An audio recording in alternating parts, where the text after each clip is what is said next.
శివుడి యొక్క హృదయంలో విష్ణువు, విష్ణువు యొక్క హృదయంలో శివుడు రమిస్తూ ఉంటారు.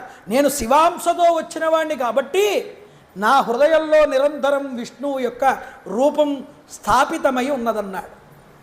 కాబట్టి నేను సుందరుణ్ణి. సుందరుడు అంటే వినయం, సుందరుడు అంటే సత్యం, సుందరుడు అంటే శివం అంటే మంగళం, సుందరుడు అంటే గొప్పదైనటువంటి ఉపాసకుడు అని అర్థం. ఇప్పుడు వచ్చినవాడు రామోపాసకుడు.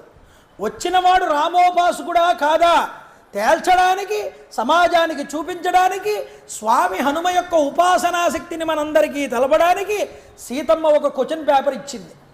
చెప్పు రాముడు ఎలా ఉంటాడో చూడండి.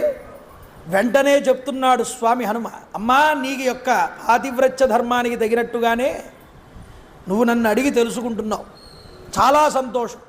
ఇది చెప్పడం నా అదృష్టం అన్నాడు.